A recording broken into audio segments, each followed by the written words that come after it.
This is Democracy Now!, democracynow.org. I'm Amy Goodman with Nermeen Sheikh.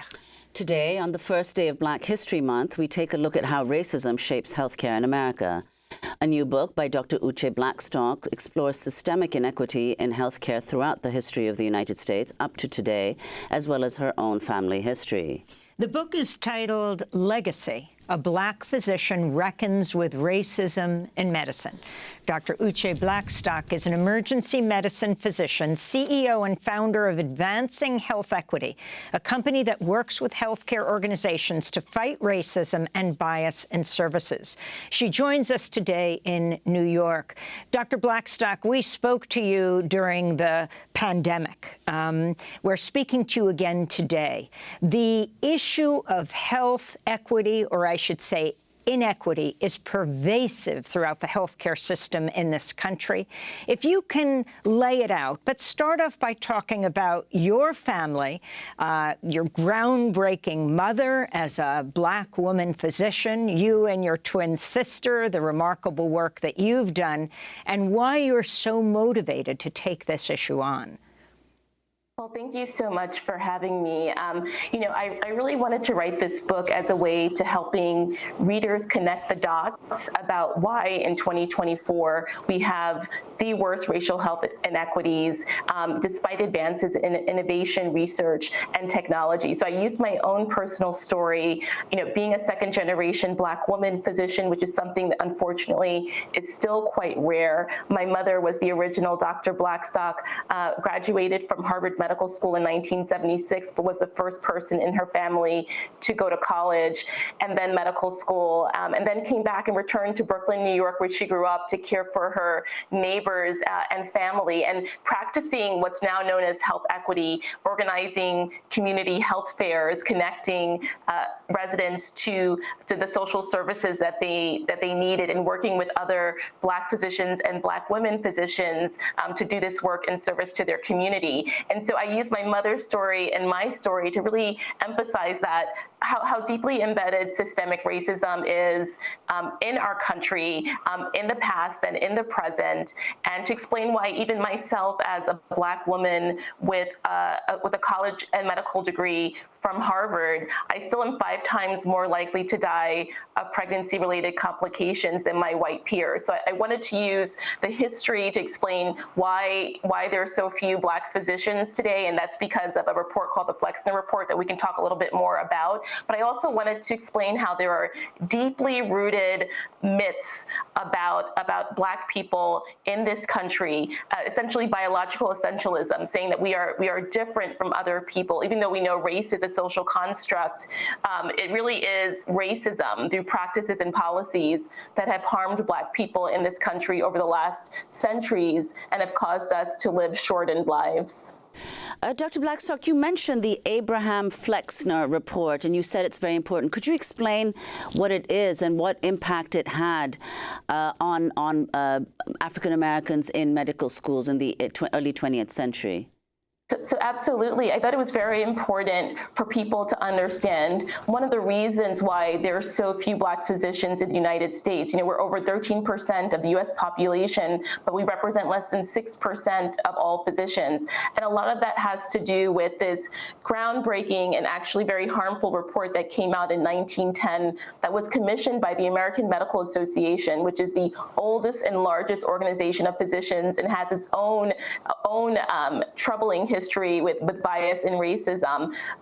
American Medical Association and the Carnegie Foundation commissioned Abraham Flexner, who was an education specialist and also an avid racist. You can tell from his readings that I've included in the book, he believed Black people did not deserve to go to medical school, and if they were in medical school, they were there to help their white peers from getting sick.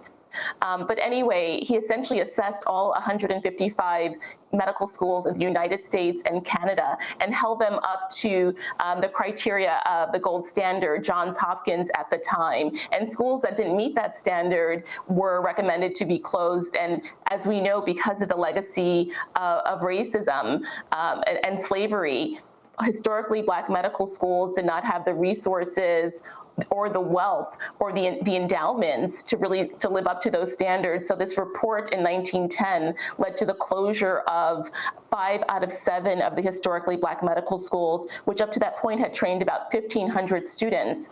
But a report a few years ago actually estimated if those 5 medical schools had remained open, they would have trained between 25,000 and 35,000 Black physicians. And we know most likely they would have been Black physicians because Howard and Meharry, which are the medical schools that remained open, to this day, they still train the most Black physicians out of any medical school in the country. But when we think about that number, 25 to 35,000 Black physicians, it's a tremendous loss for our communities. If you can think of all of the hundreds of thousands or millions of patients, Black patients that could have been cared for, the number of Black students and trainees who could have been mentored, and the research in Black health that could have been done. So this report in 1910 has had a tremendous and profound ripple effect on the worsening of health outcomes in our communities.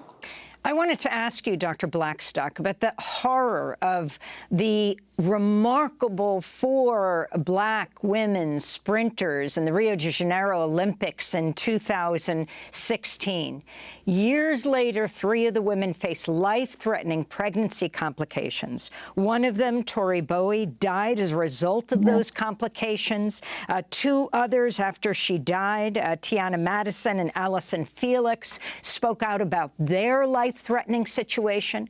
You have the cover story of Vanity Fair, Serena Williams talking about what happened in terms of her life-threatening preeclampsia with pregnancy. Beyonce, they have made this famous, but it means so many other Black women. Why this disproportionate? I think of Erica Garner in our studio so many times, the remarkable young activist daughter of Eric Garner who was killed by police. She dies after her second child was born at 27.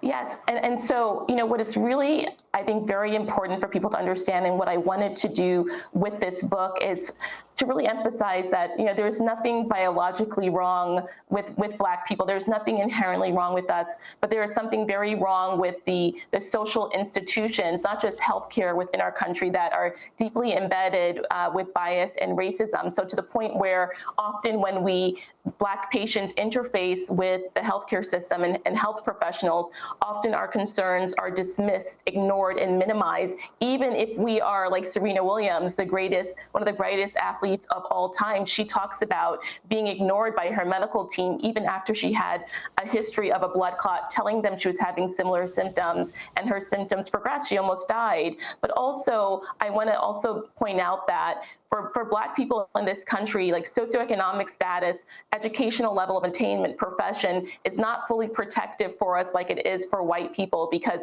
racism still causes what the public health researcher termed weathering. It still causes a chronic wear and tear on our bodies that causes us to prematurely age and makes us more susceptible to illness and disease. And so what I want people to understand when we see disease and illness in our communities, we see these racial health inequities. They actually are due to a result of upstream factors, like the fact that we live in a capitalist society, the fact that we live in a society where people don't have healthcare, universal healthcare, the fact that we live in a society with systemic racism, and that illness and disease that we see in Black communities and other communities of color, but specifically in Black communities, is a result of those upstream factors. So one thing I do with this book is I want to recommend to health professionals, academic medical institutions, policymakers, to think about health in all policies. So what's important is that not just that health professionals are able to adequately and competently care for Black patients and listen to them and give them equitable care, but also that we understand how housing, how education, how employment, how access to quality health care, that also impacts how healthy our Black communities are. And so, Dr. Blackstock, if you could talk a little bit about your own experience as a healthcare professional, and the fact, of course, what you just said, the U.S. has among the worst, if not in the industrialized world, the worst maternal mortality rate. If you could just say, before we end, and we'll continue in the second part, our conversation with you, your own experience working as a doctor.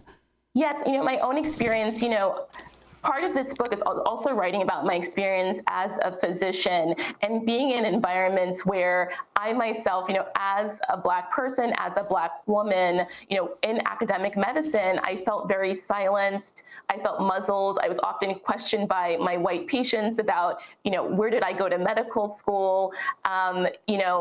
I was in environments that were actually quite toxic, racist, and sexist. And that is the case for so many of our Black physicians. Like, all we want to do is, most of us want to work in service to our communities. But I had gotten to the point where, I realized it was too toxic, and I actually left academia. I don't want that to be the case for everyone. Dr. Uché Blackstock, we're going to leave it there, but put the rest of the interview at democracynow.org. Her new book, Legacy. I'm Amy Goodman with Nermeen Sheikh.